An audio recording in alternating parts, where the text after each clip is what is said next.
To determine if driver fits the profile of an attention-seeking murderer, Dr. Stone examined his history. At first glance, many attention seekers appear to lead normal lives. Like all of us, they desire recognition and praise. But something in these murderers' isolated backgrounds pushes them toward violence. Terry Driver was born in January 1965 in rural British Columbia. By the time he was 6 years old, he already displayed such aggressive behavior, his parents sent him away to a school for troubled children. For 6 years, he lived at the school while his younger siblings lived at home with their parents. Driver returned home when he was 12 years old, but he lived in the shadow of his father, a highly decorated law enforcement official. Terry tried to join the police force after leaving school, but was rejected. Instead, he began patrolling the neighborhood on his own. He monitored the police radio and called in tips about petty thefts. He rang the police hotline hundreds of times. For Driver, the police took on for him the meaning of parents. Getting the attention of a police officer, even for trivial reasons, may have satisfied a deep and powerful need. As this need grew over time, Driver turned to more shocking acts of evil to receive the attention he craved. In October 1997, Terry Driver was convicted of the murder of Tanya Smith and the rape and assault of Misty Cockrell. He was sentenced to life in prison. Terry Driver's evil appears twofold. He wasn't satisfied simply to terrorize Abbotsford.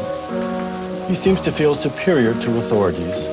This arrogance is evident in his ongoing taunts, the desecration of Tanya Smith's headstone, and most of all, in the attack on Misty Cockrell and Tanya Smith. Although we only killed one victim, I put him at level 16 on my scale, the place reserved for self-centered psychopaths who commit multiple vicious acts. With their taunts and threats, Terry Driver and David Berkowitz displayed a callous disregard for their victims. Why do certain people feel no compassion or empathy? Dr. Roy Baumeister thinks the answer may lie in something all of us experience: social rejection. A professor at Florida State University, he studies self-control, violence, and aggression. Being included is basic to our survival. I think what happens in rejected people is their emotion system has shut down. Baumeister believes that social rejection can, in some cases, lead to an inability to register pain, both physical and emotional. To test this theory, he recruited subjects and examined their pain threshold. The person comes in and we assess pain by, there's a small device that you put on the person's finger and it gradually increases the pressure. The subject would indicate when they began to feel pain and when the pain became intolerable. The purpose of the first step is to get a baseline measure of how sensitive to pain the person is. Dr. Baumeister then induced a feeling of social rejection. Participants were given a personality questionnaire, which they were told was part of the research. Some subjects were told their questionnaires indicated that they would end up alone in life. You might have friends and relationships now, but by your mid-20s, most of these will have drifted away. After they experienced this rejection, the participants were again subjected to physical pain. We administer the pain measure exactly the same as we did the first time, and this enables us to see, has the person's sensitivity to pain changed? Those who had been told they would be rejected were able to withstand much more pain. They are effectively numb. Now, they will sit there for a much longer time before they say it starts to hurt. It doesn't seem to bother them as much. Baumeister theorizes that a person's emotional awareness also becomes impaired. Empathy holds us back from doing cruel and violent and hurtful things to others, and if people lose this capacity to feel sorry for others, that's going to make them more willing and more capable of performing violent acts. Among those who kill for attention, many have long histories of rejection. Could their lonely backgrounds be impeding their ability to feel empathy for their victims? If you want to speculate about the effects of accumulated rejections, whether this lack of empathy would then become chronic so that you would feel it all the time, that's a very disturbing thought. Certainly, it seems a very likely extension of the patterns that we've observed. An inability to empathize may allow some attention seekers to use murder to satisfy their needs. But others aren't content with merely murdering for notoriety. They take credit for crimes they didn't commit. In 1995, long-haul lorry driver Keith Jesperson pleaded guilty to the murders of 4 people and was sentenced to life in prison. He had sent letters to police and the news media claiming responsibility for the murders. He signed them with a mocking, happy face. From prison, Jesperson claimed to have committed more than 4 murders. Well, I've told the number is up to around 166 people. But Jesperson may not actually be one of the most prolific serial killers ever. His boasts may be a scheme to acquire more attention. Notoriety is Jesperson's main motivation for his crimes. His boast of such a large number of victims would seem to lack credibility. But once someone has proven the capacity to kill, their claims must be taken seriously. In 1998, Jesperson claimed responsibility for the murder of Bobby Crescenzi. Her husband Jack had already been convicted of the crime, but authorities determined that Jesperson couldn't have killed Bobby Crescenzi. They also learned that Jack Crescenzi had been passing details about the murder to Jesperson and that he had offered Jesperson $10,000 to take the rap. But Jesperson may not be innocent of other murders he claims to have committed. Detective Ron Bruce heads up the cold case unit for the Santa Clara Police Department in California.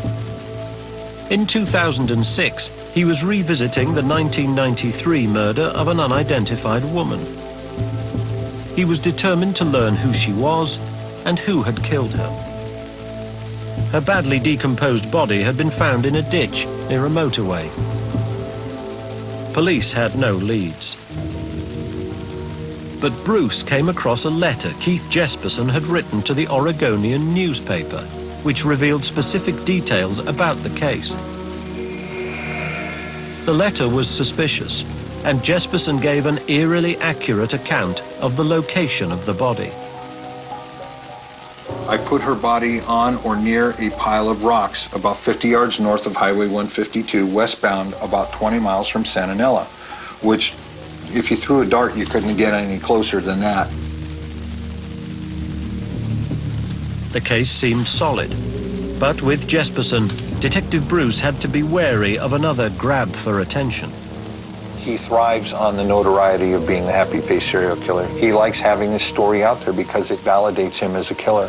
Attributing this victim's death to the wrong perpetrator would mean the real killer remained at large. Nor did Bruce want to play into Jesperson's twisted ploys for attention. What you have here is a true person of evil.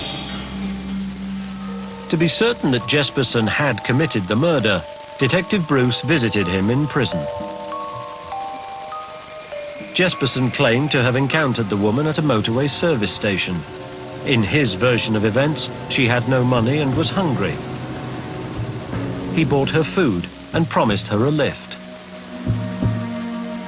She's willing to have whatever it took to meal in her tummy and a roof over her head out of the rain and everything like that.